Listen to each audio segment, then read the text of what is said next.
Hello, everyone. The views, thoughts, analysis, and opinions expressed on this podcast are those of the author and the participants of the podcast.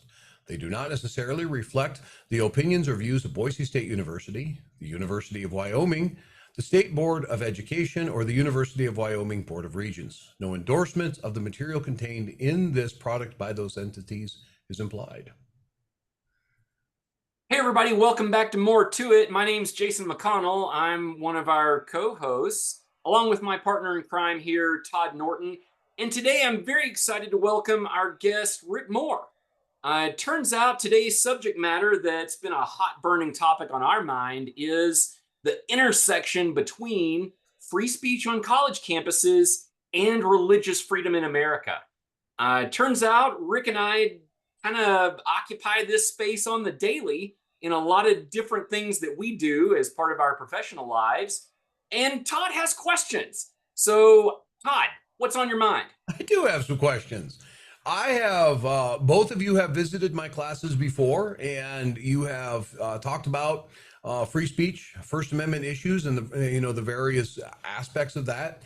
It feels like for a lot of our viewers, that's probably a place we might start.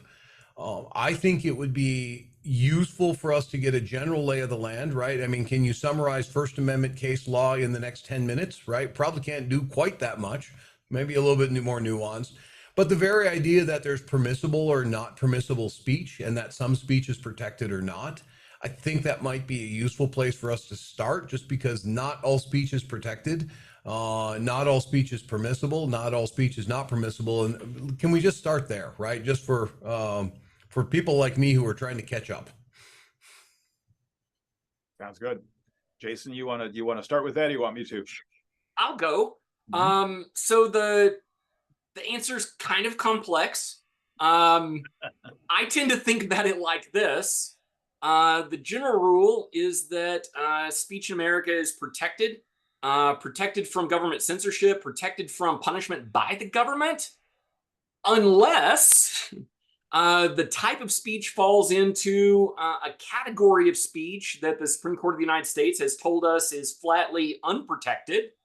There are a bunch of those categories. We can talk about those. Some of those are interesting. And then the second scenario where speech might not be protected is a scenario where government's acting in a special capacity. So in those special capacities, government can censor or channel. They can put guardrails on speech in ways that government could not do if it was simply acting in its normal role as sovereign. So those special capacities could be educator, could be postmaster, could be employer. There are some special capacities that government behaves in where it's going to be able to put more guardrails on expression than it could in any other scenario. So coming back to that list of exceptions, exceptions from protection, incitement to violence, true threats against another person, something called fighting words, child pornography. These are all categories that draw no protection from the First Amendment whatsoever. So if that's the kind of speech you're engaging in, government can just flatly shut that down. And I haven't touched on all of the categories, but those tend to be the biggies that people get really focused on. Rick, did I leave out anything big? I feel like I did. No. I would say the one thing is note that it's fascinating to realize some of these things have changed over the years. For a very large part of our history in the United States, the Supreme Court had a clear point of view, and the point of view was that advertising in and of itself, purely commercial speech, is not protected by the First Amendment. And interestingly enough, that is the same way, and some people are going to think this is funny, and some think it's appropriate, but that was also the case for a long period of time in our country with what the Supreme Court clearly defined as obscenity. So if something was obscene, or if it was purely commercial speech that is advertising, it was not protected. And what's fascinating is over the history of our republic, our democratic republic, over the history of our nation, the Supreme Court changed its mind about advertising, and it did not change its mind about obscenity, which shows that these are governmental social constructions, and we'll continue to argue about them, and we could see things change in another direction in the future. But I would agree generally with everything that Jason just said in regards to their categories of communication that the U.S. Supreme Court has said are not protected by the First Amendment. The other crucial thing to realize here, and I think we'll get into this later, but Jason clearly indicated something that a lot of people forget, and that is that the First Amendment was intended to prevent the government from limiting speech and press. It had no bearing on individuals. If I run a private business, I have a lot of leeway within that private business to determine what people may and may not express. If I invited Todd over to my house for a gathering and he started spouting certain political ideas that I disagree with, I have the power to ask him to leave, and he has to leave. I'd call the police if after a while he decided not to leave. But the government does not have that ability to limit Todd's speech, except, as Jason just pointed out, within certain very limited parameters. So I think that's a super interesting point. Something I actually think about a lot and talk about a lot with anybody who's asking me about these kinds of topics. I think social media is changing the landscape, top to bottom, left to right, inside out. So building off what Rick just said, Facebook is a private company, or I'm sorry, Meta. Meta is a private company. Alphabet and all of its progeny, including YouTube, all private companies. X, formerly Twitter, private company. So each of them police expression on their platforms through something called terms of service, or something like that. Community standards is what some of them call them. So if we've got these platforms that now tend to be where so many of us interact with each other, a lot of folks seem to assume that something like Facebook or X is going to behave exactly the same way that something like the opinion page of the New York Times might. But that's just not true. These are different animals. They behave very differently. Coming back around to our comment a second ago about things that are exceptions from protection, Todd, fighting words is dying. It's dying because social media is becoming so prominent. So fighting words is the idea that you and I face to face could get into a discussion that becomes so heated that I, as the speaker, could say something to you, the hearer, so heinously that your immediate reaction is to fight me. So in that scenario, somebody like a cop on the scene could just say, McConnell, you're done. You can't talk anymore because it's going to result in a breach of the peace. So fighting words is a doctrine because we're using technology to talk to each other more often than we used to. We're saying heinous things online instead of saying heinous things face to face. And so I agree with Rick wholeheartedly. I think there's a lot of evolution going on. And some of it people are picking up on, and some of it people just aren't. Is that having any impact, or maybe to ask the question in a different way, what then is the line between something like fighting words or me expressing opinions, which may be distasteful to lots of people, and direct threats? Do you help me understand what the... Yeah. Right. Certainly, some of what we're talking about here relates very closely to the scenario most everyone who hasn't been living under a rock is aware of a few weeks ago when the congressional hearing occurred where the three university presidents, was it McGill, Gay, and Kornbluth, showed up before a set of members of the House of Representatives, and they were asked over and over again if certain kinds of speech should be protected or not. And the answer that they gave, and I presume we'll get back to this, and we'll probably come back to it several times. And I think very few people thought that they gave good answers, but actually the essence of their answer was it depends on the context. And that relates to what you're asking here, Todd, is these are very murky things. And context does really matter. But generally, there are a couple key cases that U.S. Supreme Court has rendered that give some indication of their attitude toward these matters. What the question you're asking here, Todd. I think one of the best ones is United States versus Schwimmer, where Oliver Wendell Holmes, very famous U.S. Supreme Court justice, used the expression that the purpose of the First Amendment is actually to protect not the stuff that we all want to hear, but the words that he used were that the U.S. First Amendment is intended to protect the thought that we hate, or the thought we hate. And so the idea is that if I went around saying puppies are adorable, that statement doesn't need a First Amendment protection. Everyone's like, oh, yes, Dr. Moore, you're brilliant. Puppies are adorable. And I won't give an example, but we all know there are things that I could say today in the United States in 2024 where I could say them, and a lot of people would say, oh, Dr. Moore, don't say that. That is a thought that we hate. That is a thought that we cannot bear to be around. And I think Holmes was communicating something that eventually the majority of the Supreme Court latched onto over and over and over again, is just because an idea is not popular doesn't mean it is not protected. So that's one of the first principles. Now, oddly enough, I said a moment ago, this follows through with a point I'll make over and over again. Things change and things can change. The fascinating thing about that case, I think it was United States versus Schwimmer, and Rosika Schwimmer, the person who had been prosecuted by the United States government, and in fact, what they tried to do is take away her citizenship based on speech in which she had engaged. The speech in which she had engaged was simply a message, for the most part, a message of pacifism.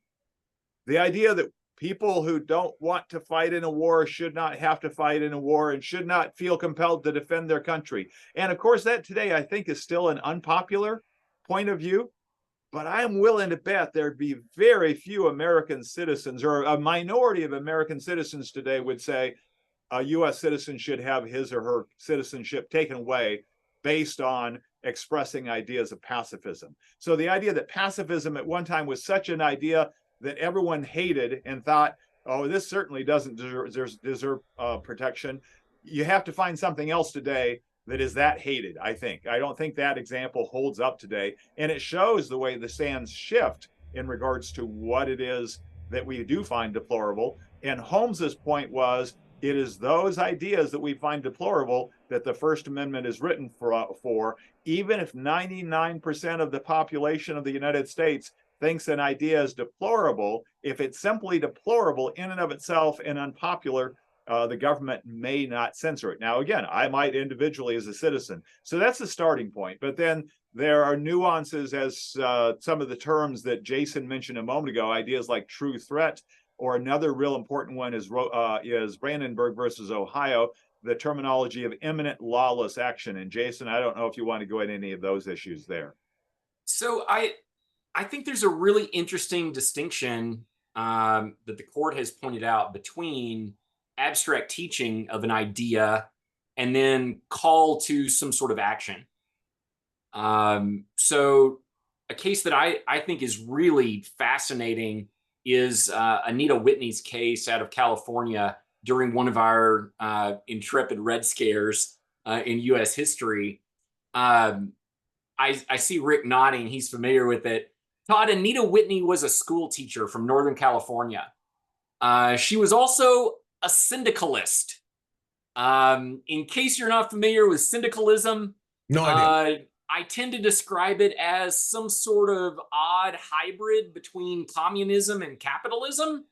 So instead of a commune, they would have a syndicate. The syndicate would be organized around a particular economic endeavor, and then syndicates would compete with each other in the marketplace. Okay. Okay. So just in general, that sounds like some sort of abstract theory that a bunch of political scientists and economists might debate. Fine, fair enough. What got old Anita Whitney in trouble was she went to a convention in California, a convention for syndicalists, where they were talking about these ideas, and then their first problem was they decided to memorialize their thinking in something they labeled a manifesto. Oh, Hey, kids, if you want to memorialize your ideas, don't call it a manifesto. That's going to get the scrutiny of a bunch of people who are going to make your day really sad. So the second thing that actually caused her a problem was, well, she left before it was finished, but she signed her name anyway. oh, She signed her name and went back to Northern California. And in her absence, they included a provision that said the government of the United States should be overthrown by any means necessary. Well, that's the kind of verbiage that gets you in federal prison. Don't do that either. So she made this argument that it was really abstract teaching. The court did not buy that because of the any means necessary language. She ends up losing on appeal, and the Supreme Court gets very, very focused on this distinction between abstract teaching of ideas and an actual call to violence, a call to lawless action, a call to illegal activity. Every once in a while, I'll have somebody ask, okay, well, wait a minute, what's the lawful way to overthrow a government? Well, in the United States, that's elections. If you don't like them, go to the ballot box, throw the rascals out, fine.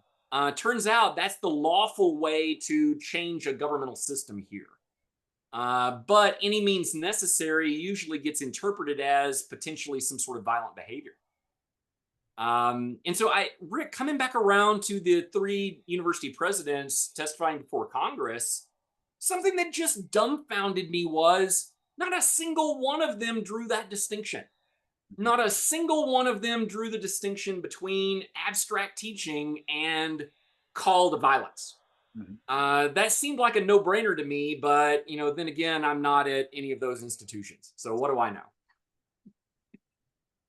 Well, in my sense is over the years with the various decisions the Supreme Court has made about this category of discussion, by the way, normally we put it in the if you want to put a little box, it's the box of sedition. It's the discussion of questions of sedition.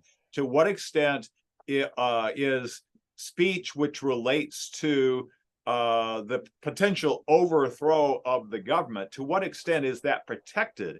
And I think I would add just a little bit of detail, in terms of Whitney, the case that Jason just mentioned.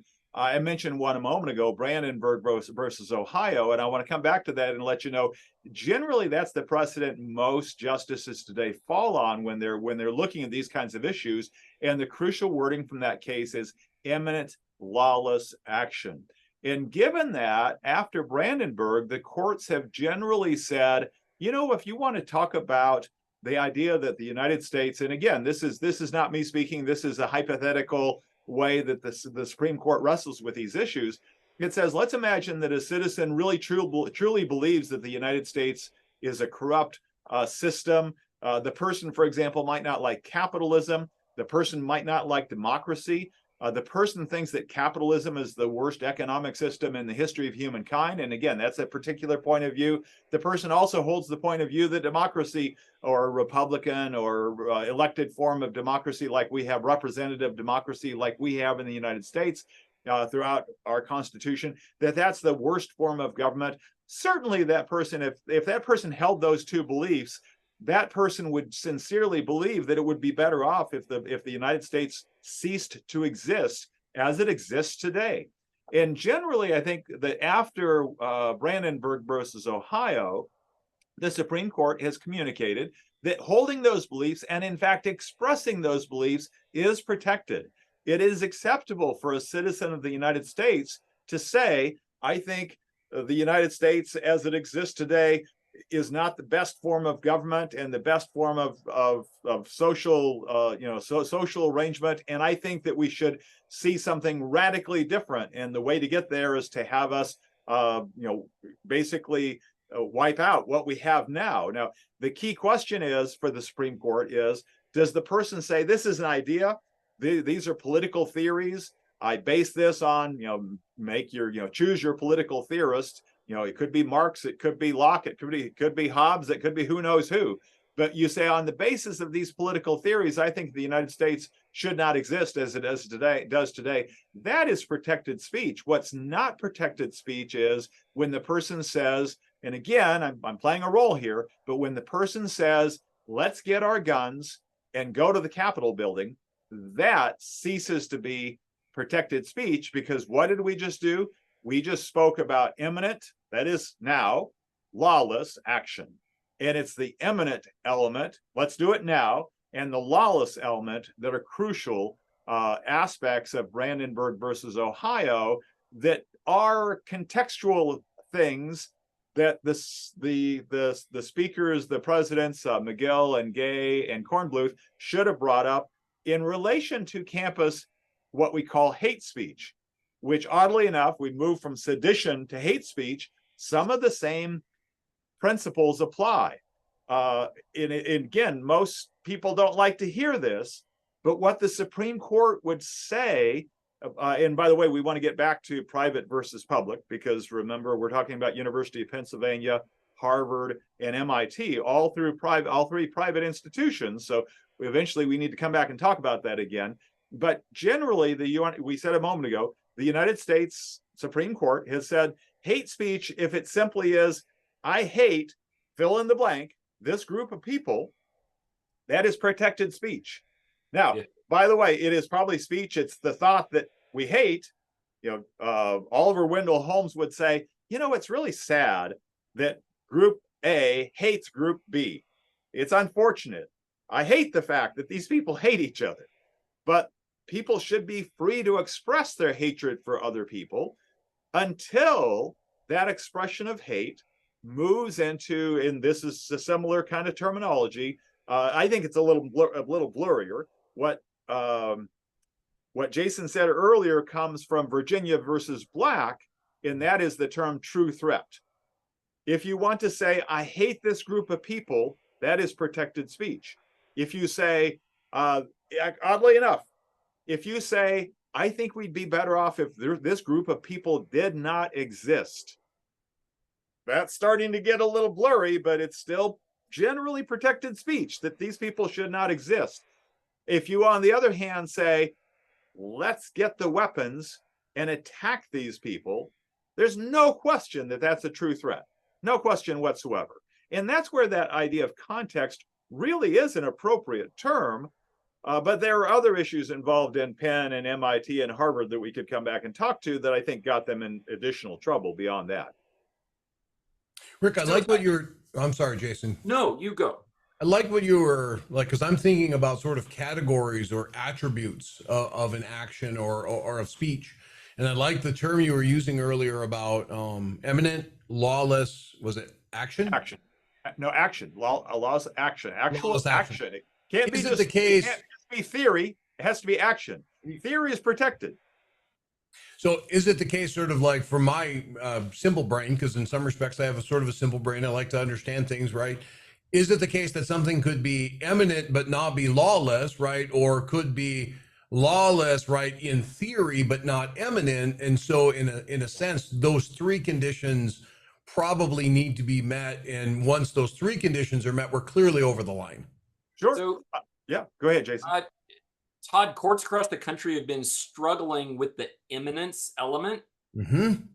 When the call comes out through social media or something like that, it's put out broadband style to not a specific audience, but kind of a diffuse audience. Now, is that really imminent? I've got my dog sleeping over here off camera. There are a handful of commands that I could give him that would result in him immediately responding and doing something. He's a pretty good boy. Okay. But, I think I've got like 4 followers on social media. I just don't have a presence out there. If I put out some sort of call to action, nobody's doing that. Nobody cares what I say on social media, but we know there are people. We know people exist in a social media space that are genuine influencers of behavior. Sure. So how do you develop some sort of rule to address that type of issue? I think that's going to be something the court's going to have to sort out probably in my lifetime. They're going to have to sort that one out as we all migrate to digital forms of communication. But yeah, the crucial, those words are important. Eminent is important, lawless is important, and then again, the action part is important. You know, again, some people hate the idea of communism. Some people hate the idea of socialism. But you know, communicating that communism is better than capitalism is protected speech. Communicating that we should have a communist system instead of a capitalist system is protected speech. When you call people to action to overthrow capitalism, and you do it not on the basis of someday we will overthrow capitalism. And again, we started this conversation by saying we're going to be in these uncomfortable places of don't cut that out and have me saying that and put that online to say Dr. Moore is expressing this.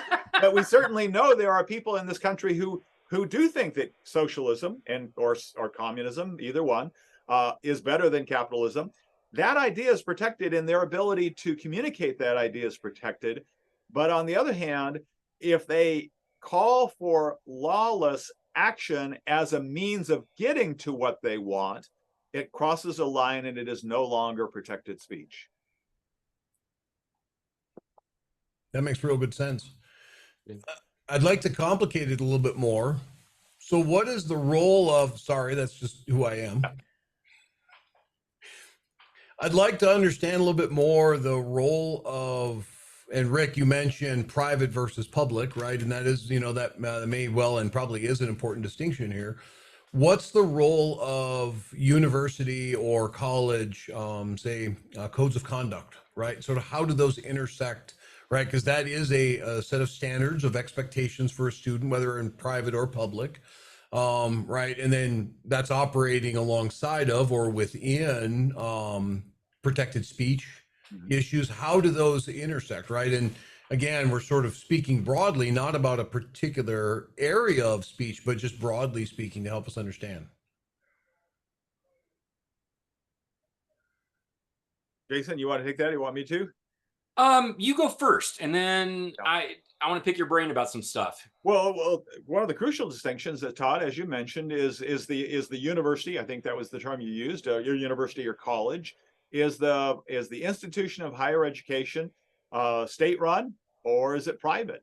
Yep. If it's private, they have a tremendous amount of leeway to set codes of conduct, and in fact, you know, there's very little regulation of those, or I should say, if the government attempts to regulate those codes of conduct, most courts are going to determine that regulation to be unconstitutional. Those are private entities, and they have the ability to set their code of conduct as they wish to, and can greatly limit speech and press.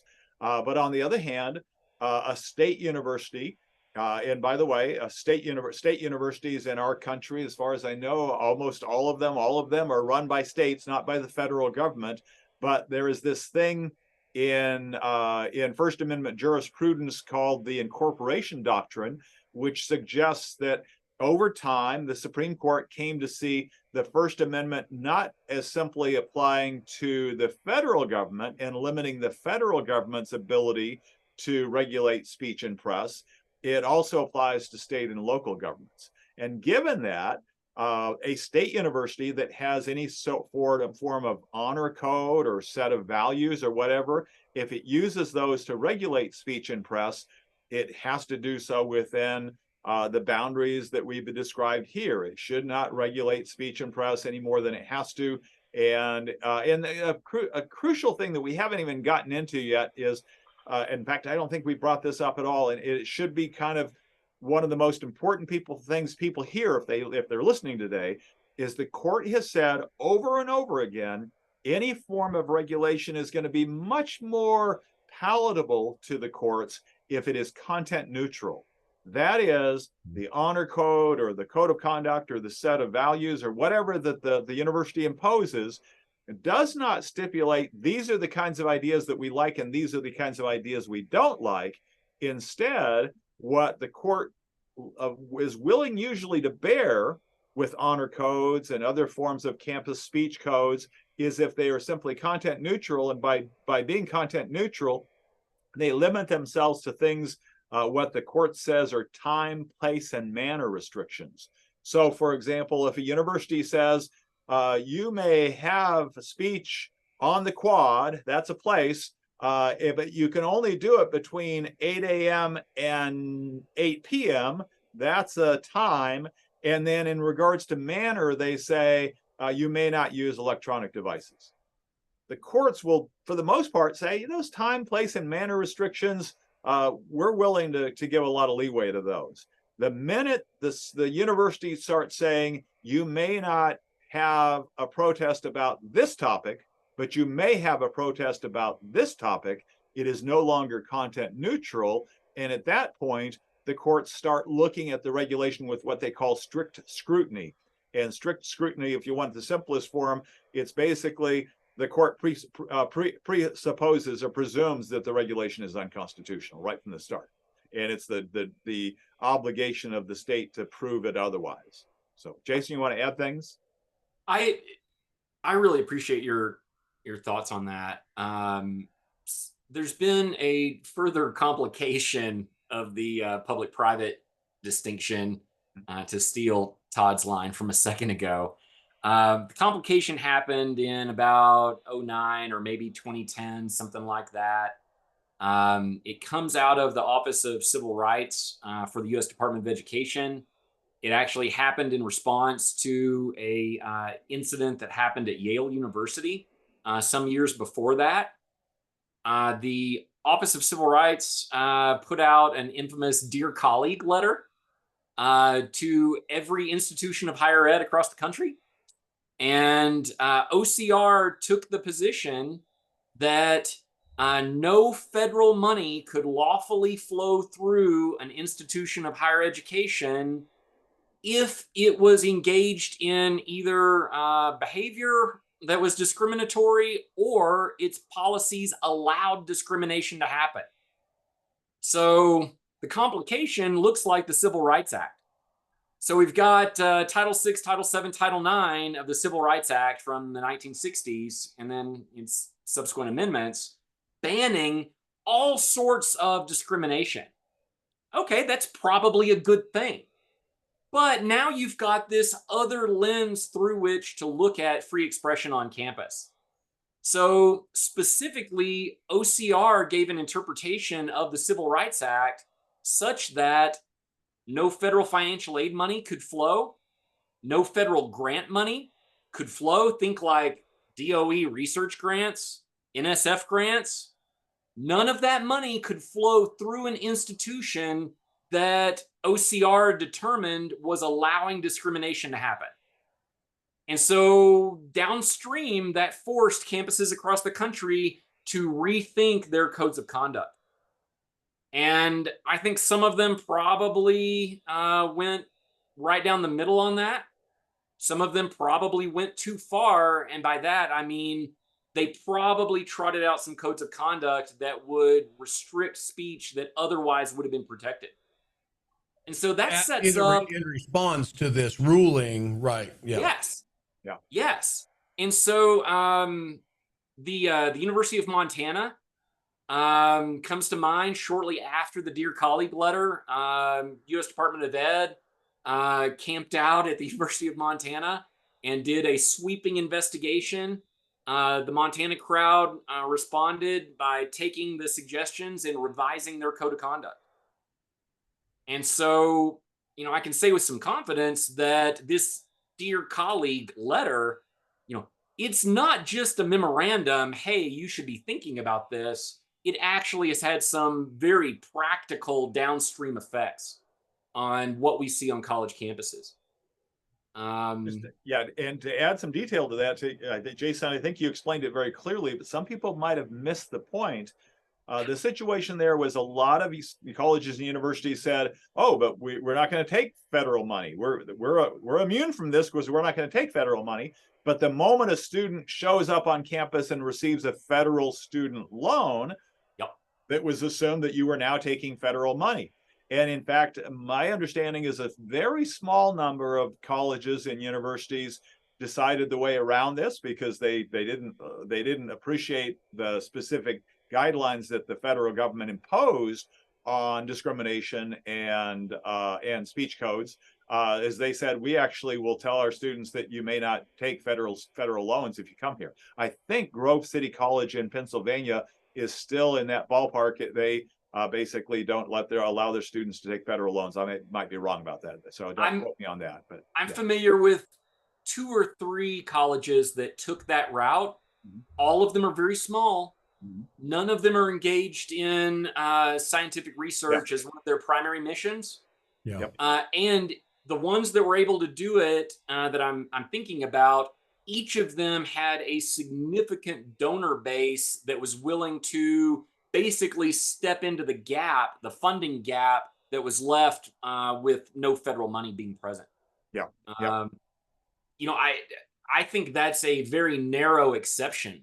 The general rule these days. It requires tremendous effort to avoid receiving federal funds if you're a college or university today. I think that's really interesting in the context of something like hate speech. I'm not familiar with a single college or university that doesn't have. I'm not familiar with a single one that is not through policy trying to address something they're calling hate speech. You know, some of them strike me as being overbroad. Some of them strike me as being right down the middle. It's interesting seeing kind of this diaspora of reactions because we don't have a single definition of hate speech. You know, Todd, I can't rattle off a definition of hate speech like I was able to rattle off a definition of fighting words. Do you mean that we don't have a single definition? Do you mean that there are multiple? Yeah. Yeah. Not that there's none, but that the other direction that there are so many. That Virginia v. Black case that Rick mentioned earlier came out of a state of Virginia attempt to criminalize cross burning. Well, yeah, okay. A lot of people would smile and nod and say, yeah, burning crosses in people's yard is bad. That's terrible. We shouldn't do that kind of behavior. And so they enact a policy. A couple of guys get convicted for violating this law because they actually put a cross in a black family's yard and lit it on fire. And so the statute in Virginia actually specified lighting a cross with the intent to intimidate is unlawful. And that phraseology was crucial. The Supreme Court of the United States took the case. A lot of people expected that case to be the first time the Supreme Court defined hate speech for us. And instead, they didn't. Instead, they looked at it and said, well, a ban on cross burning might be the kind of content-based restriction that Rick was talking about a second ago, but because Virginia specified burning it with intent to discriminate, or intent to intimidate, intent to intimidate, that was well within Virginia's lawful authority to determine what was illegal. And so the Virginia statute stood up to scrutiny. Those guys did not get out of jail. But, you know, intent to intimidate. So coming back to this notion of hate speech, you know, let's just say I have a colleague on campus who really likes the Denver Broncos. Okay, so let's say every time I pass that colleague in the hallway or on the quad or whatever, I say something derogatory about this colleague's favorite team, the Denver Broncos. And I say it every single time. Hate speech? Am I saying it with intent to intimidate? You know, these are the kinds of questions that a lot of policies seem to paint with such a broad brush. They don't get down to that micro detail. They don't get down to that part of it. And that's really where my head's at when I said, I think some of the policies are probably overbroad. Some of them. Is All that of them? No, of course not. Is there a parallel there between, say, constitutional statements and case law? In other words, right, so a policy that a university might write was going to be broad, but then the determinations in a particular case are kind of like case law, right? Is there, so you're doing that as opposed to, right, Rick passing, someone's office and doing something that is, or someone passing Rick's office and doing something that, is clearly intimidating. Do you see what I'm saying? Yeah. Rick, what do you Well, think? I think the crucial word that Jason brought up was intent. Is how does the court determine someone's intent? Can you look into someone's heart and know what they were intending with certain form of communication? In fact, here's the flip side of it, because I want to be an equal opportunity offender, because people need to understand that when you set up the law and say, hey, this person clearly hates X, and we don't allow hate. We think hate. Hate. If nowadays in the 2020s, if you want to be really cool, you put a sign in your front yard that says "Hate has no home here," right? And ooh, cool! Hate has no home. Well, the flip side of it is, what about someone who hates the United States? And then, by the way, the person who did it, I don't think hated the United States, but another famous U.S. Supreme Court case is Texas versus Johnson. And instead of burning a cross, the person burned a flag. Now, my guess is a large part of the United States population would say, well, you know why he burned the flag? Because he hates the United States. Now, Mr. Johnson might say otherwise. He might say, no, I don't hate the United States. I hate what the United States is doing right now. I am against this policy. But the Supreme Court respected Mr. Johnson's right to burn the flag, because they said he was communicating ideas, and the ideas were important, and the communication of ideas is important. And if you say hurrah, hurrah, we're happy that the Supreme Court has allowed states to pass laws prohibiting the burning of crosses, are you also happy with the Supreme Court allowing states to prohibit the burning of flags? Now, in this case, by the way, the Supreme Court said no. The state of Texas was wrong in having a flag burning law, and in fact, most states don't have flag burning laws anymore because of that.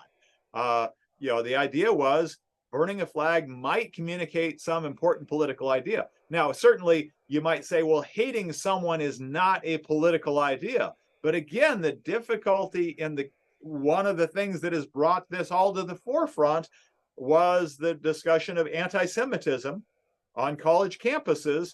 And the difficulty there is that the idea of accepting or hating the Jews gets tied into the question of the existence of the country, the nation state of Israel. And a lot of what was communicated on college campuses was against Israel. Some of it was against Jews. And much of it was hard to disentangle in terms of what was what there. But the crucial thing that Todd, though, is hate speech. When I ask my students, how many of you think hate speech should be outlawed? Almost all of them raise their hands. Yeah, we don't want hate speech. Well, again, go back to Oliver Wendell Holmes. The First Amendment is there to protect the speech we hate, or the thought that we hate. And if we hate the fact that other people hate other people, should we try to prohibit them from doing so by prohibiting them from expressing their hate? Now, by the way, the other thing is, I just mentioned the idea of, and this is very, very complex and hard to talk about, but the distinction between Jews and Israel, the nation of Israel, that's tough to talk about. But where do we draw the line between the discussion of hatred of a political idea or principle and hatred of people? Let me give you another example. I have seen so I live in Boise, Idaho. Most people would say, oh, it's pretty calm, sedate. A lot of people probably assume it's a pretty conservative place, right? I have seen graffiti in Boise, Idaho, and I'm this honest to God, I have seen graffiti in Boise, Idaho that says, eat the rich. Yeah. EAT, the rich, RICH. Is that hate speech? It's hatred toward a group of people, isn't it? Yeah. But it's also a political idea. Now, the difficulty we face today also is that a lot of people, we've increased, or we've broadened the window of what is hate speech. And a lot of things that people call hate speech today are simply people expressing point of view on a particular political issue. Certainly we, in our country, I mean, and this is probably going to be major news in this next week. I mean, we're doing this recording in January of 2024. And my understanding is the House of Representatives has about 50 to 100 representatives who are going to go to the border sometime in the next few days to visit the U.S.-Mexico border. Immigration is a significant issue in our country. I assure you, there are people in our country who think that if you express certain ideas about immigration, that those ideas are hateful. So it's a political issue. It's a political issue on which there are a whole bunch of different points of view.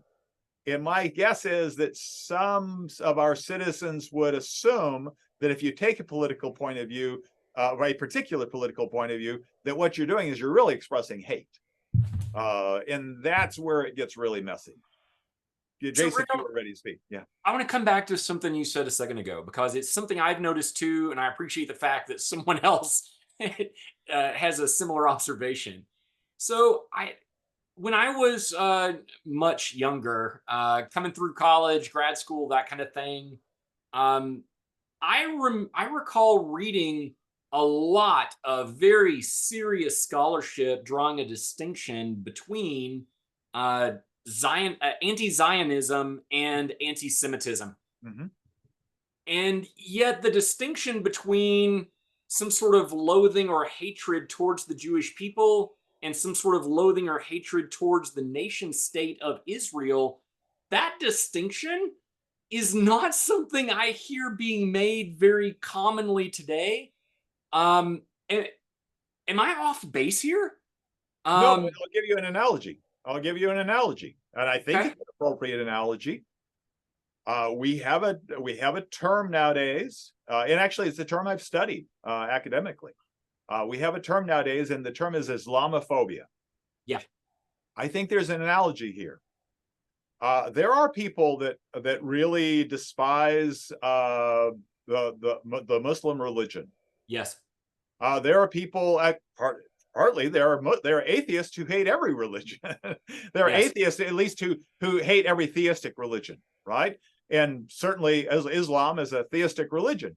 But the difficulty, as Jason points out, is, does the person who hates Islam necessarily hate his Muslim neighbor? And I would say, by the way, I'm neither. I don't hate Islam and I don't hate Muslims, but I could imagine a person who says, I don't hate Muslims, but I hate Islam. And how is that any different than saying, I don't hate Jews, but I hate the existence of the state of Israel? Now, and I realize, here's the thing, we haven't gotten into this, but one of the distinctions that a lot of people want to make today is that we are able to express hate towards, and there are lots of ways to express this, but we're allowed, it should be legal to express hatred toward dominant groups, but not subservient groups. It is permissible, it should be legal to express hate toward oppressing groups, but not oppressed groups. It is legal, or it should be acceptable, to express hate toward to punch up, but it's not permissible to punch down. And the interesting thing about Israel is the nation of Israel, is my sense is, and I've seen other people that agree with me who say that's part of what's going on, is in our modern 21st century way of looking at things, we always want to break people into either oppressors or oppressed. And in the situation of Israel, a large part of the American public, and actually the Western public, thinks of Israel as the oppressor and Hamas as the oppressed. And if that's the way you look at it, then it is okay to say bad things about Israel. But Jason's point is, but is it okay to say bad things about Jews? Is it okay to express hatred toward Jews? But again, one last thing that I want to say here before one of you interjects and takes this in a different direction, if you want to, because I'm opening up a can of worms here. But one of the things I always tell my students is they come into class thinking there's always two options. It's red versus blue. It's Republican versus Democrat. It's conservative versus liberal. And in the things that we've just been talking about, I always tell them at the very least, with all these issues we're talking about, at the very least, there are always four options. And the reason there are four options at the very least is because these are both moral and political issues, or moral and legal issues.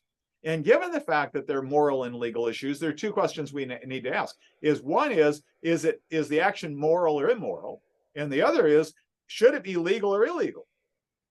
And when you look at it that way, certainly there are things that are moral that should be legal, but maybe there's a category where things are moral, that it's okay to do them. There's nothing morally wrong with them, but for some strange reason, we think they should be illegal.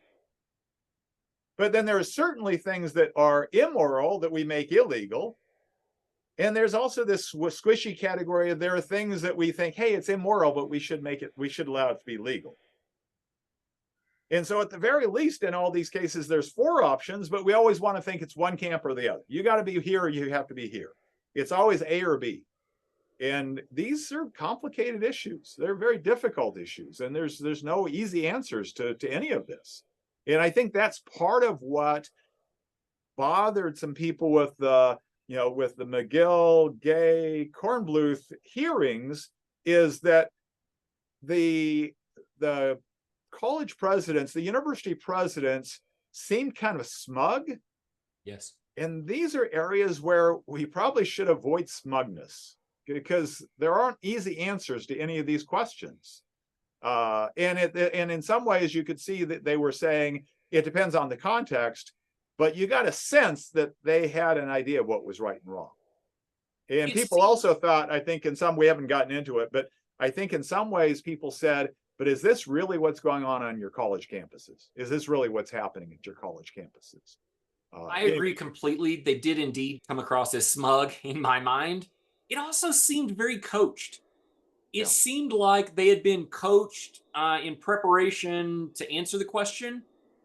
And it was not the way that I would have coached them. I'll just put that out there.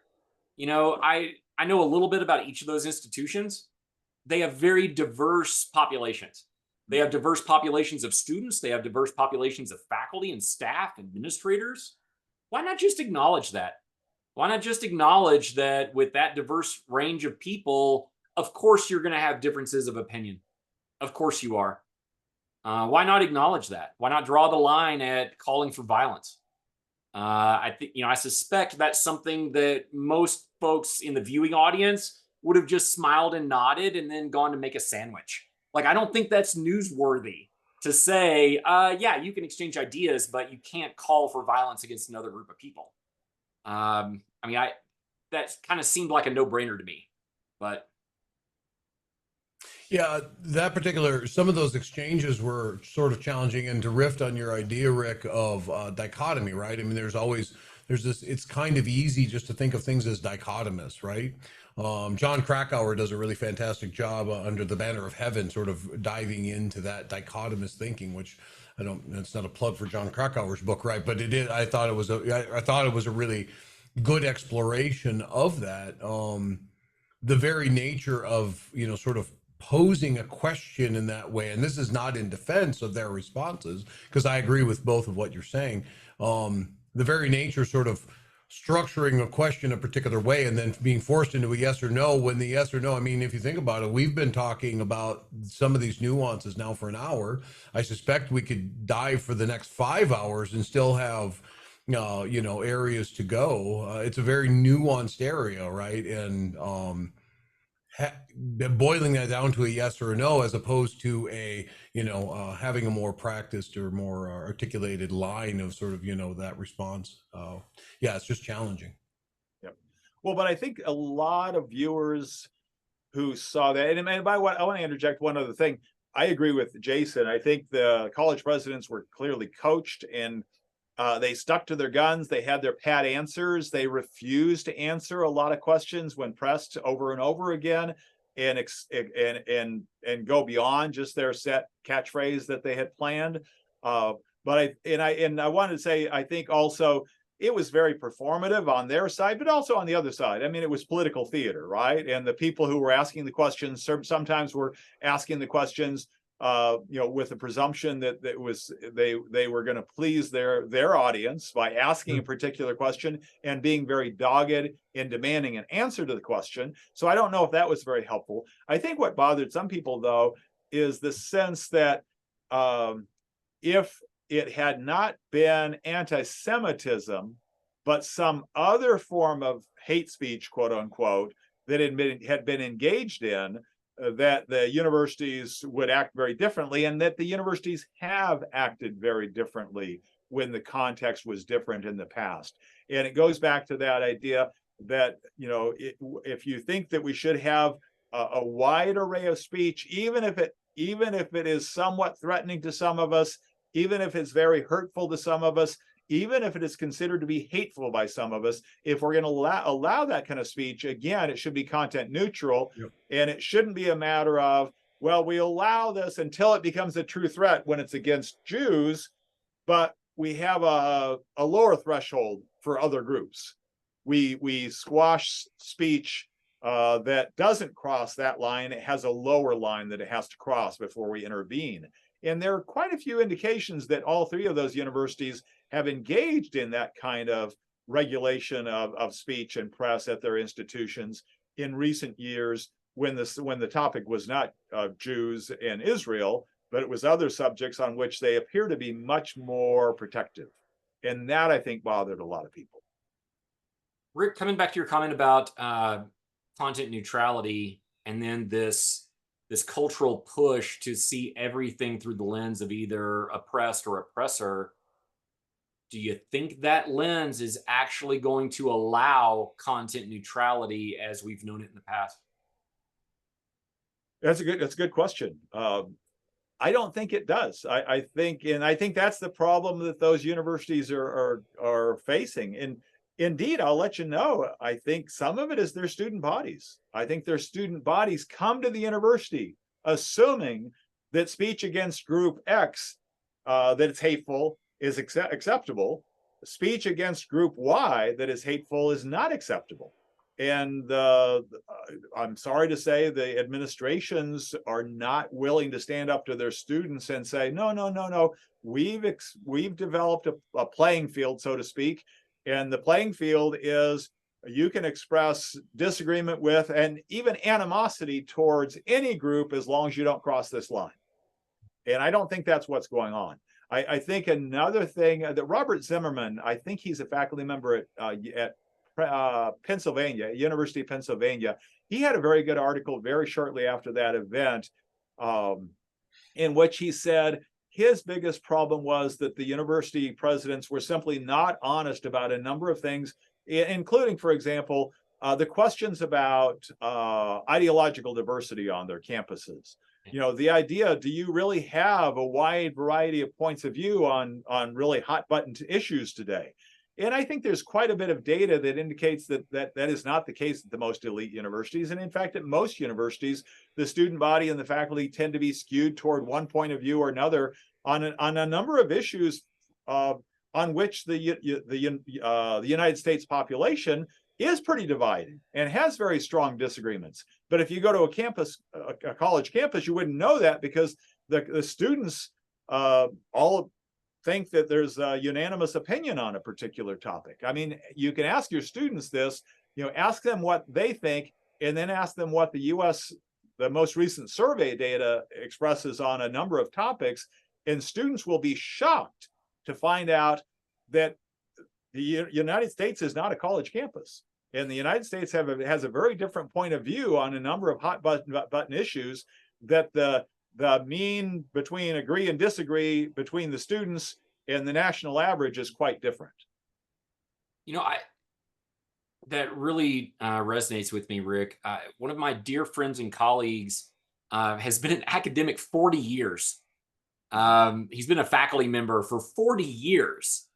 And his take on what you just said is that he perceives an immense pressure to choose a side. That's his language. And then he buttresses that by saying, and people act as though there are only two sides. And he says, it didn't used to be like this. And then, of course, he rattles off a bunch of excellent anecdotes from the 60s, 70s, 80s, as that crowd is wont to do.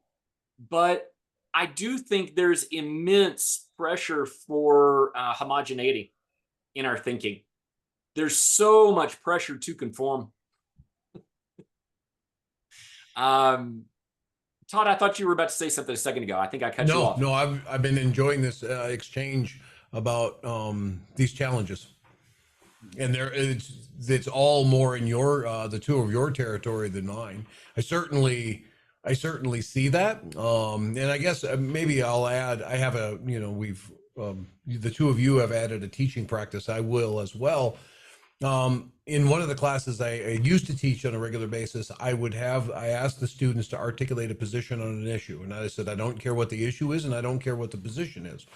And my sense of that is that the first time around, and they do this on multiple times, right? 5, 6 times they do that within modules as we work our way through. And then I asked them to articulate data, right? That they think support the idea.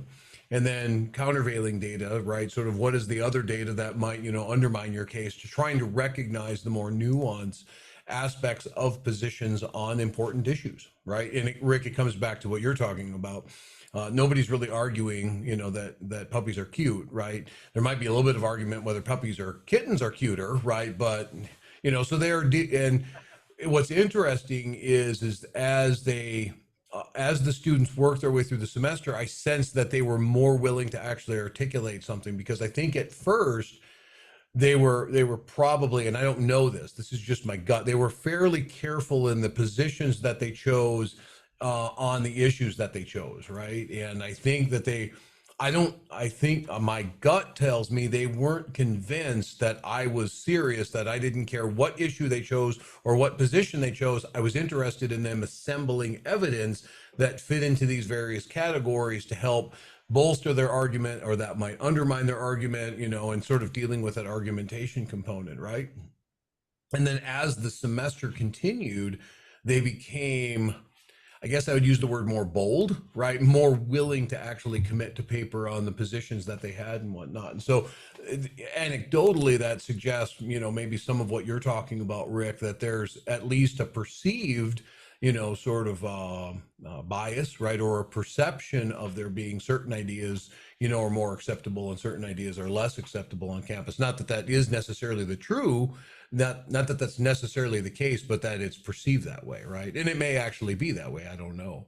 But it's interesting. It's interesting to watch when you open up those spaces and allow people to actually, to really articulate and to take a position. Excuse me. Sorry, Jason, I ended at a bad time. God, that was so meaningful. I just got all choked up. I appreciate that. It seems like there's a lot of folks who think there should be some sort of freedom from offense. And that mindset seems to be creeping.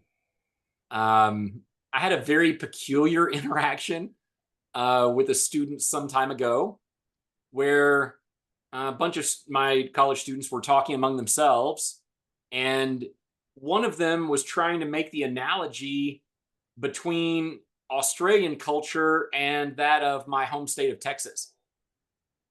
And as I was doing my own thing, getting my laptop set up or whatever, I was listening to the conversation, and at some point I made the poor choice to interject. I should have just kept my mouth shut. And instead, I popped off with, actually, I think a better analogy might be between Australia and Norway. To which the students went, "What?" And then I knew I had messed up, because I had all of their attention immediately.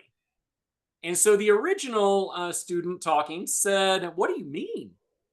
And I said, "Well, if you look at both their culture and their economy, and then combine that with a third element, the way they're perceived by folks in their region, I suspect there's a similarity between the way Europeans view Norway and the way the rest of folks in America look at Texas.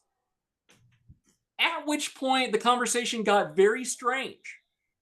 The first student, the one that was originally talking, then said, "Oh my gosh, I can't believe you just said that." To which I said, "What? Why?" And the student said, "Because you just said so much offensive stuff right there." Really? And Okay. at this point in the conversation, I actually made a good choice. I just let the conversation die and got class started. But what I wanted to ask was, offensive to who? Texans, Australians, Norwegians, you, your friend group? Who? Who is offended by this and why? But I think it's a weird interaction. I know that. But I think it's indicative of this dynamic that's flying around. So many people so quick to take offense, so quick to avoid offending. It's odd. It's an odd time.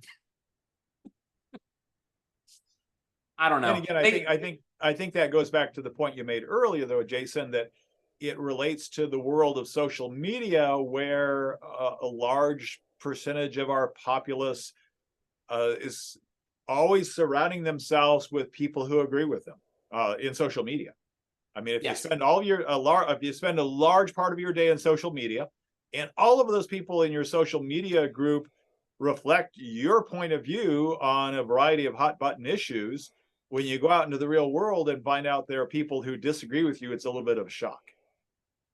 Yeah. On the flip side, I see a lot on social media, not exactly a different, but a sort of a different dynamic, is we're also not able to disagree in a productive way, right? I mean, so Rick or Jason, you may hold an opinion and I may disagree with it. I mean, and so I umpire a lot, as both of you know. I will see umpire channels turn toxic within like one or two turns, right? People calling you, you're an idiot or you're this, and you don't, it's like, whoa, just time out. We're right, slow down, and so I find myself in social media channels when I'm disagreeing with somebody or trying to understand what they're saying, saying, hey, with respect, this is what I'm seeing, what do you see? Just going out of my way to try to be just almost more polite than I would be if you and I were just talking, on, walking down the street or something, right? To get at that. And but I agree with you that the dynamic you described exists, but so does this other one. And it's a challenging dynamic, or a challenging set of dynamics to manage. I don't know. Actually, if I can just build on that quickly, I think we could do a better job at teaching young people how to constructively disagree. Yes. I think we could do a better job at that. And I've got children. Something I notice is that's not part of the education or socialization process, at least not in any sort of formal way. It's not. I think there are plenty of teachers out there doing a very good job of classroom management in a way that kind of imparts that idea to their students. But to my view, it seems more of an ad hoc thing from teacher to teacher than actually some part of the curriculum. My college students, a lot of them have no idea how to constructively disagree. They just don't. Yeah. Well, this area would be another good episode for us to talk about. I think we should return to this. We've drifted a little bit, but we are still certainly in the area. I appreciate both of your time coming together and helping me understand a little bit some of the many of the nuances, not all of the nuances, but the many nuances that are in this space. And so, thank you very much. Thanks so much for joining us, Rick. It was a pleasure.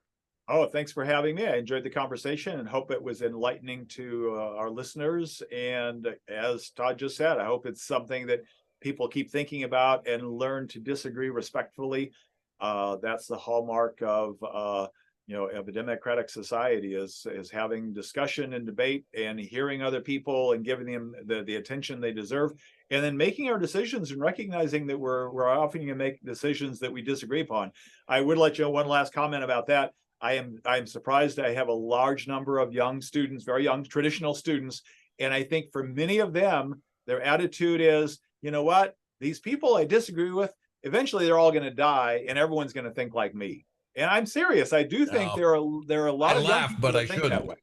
And I'm old enough, you can tell by looking, that I realize that I'm going to face disagreement until the day I go in my grave. And so I got to get used to it and get used to the fact that people are going to express things that bother me and maybe even offend me.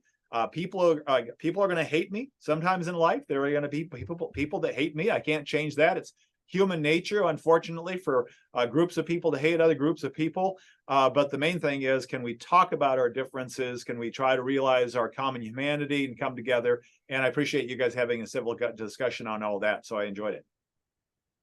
Hey, folks, that's it for our show today. Thank you so much for tuning in. We hope you'll join us again in the future for another episode of More to It.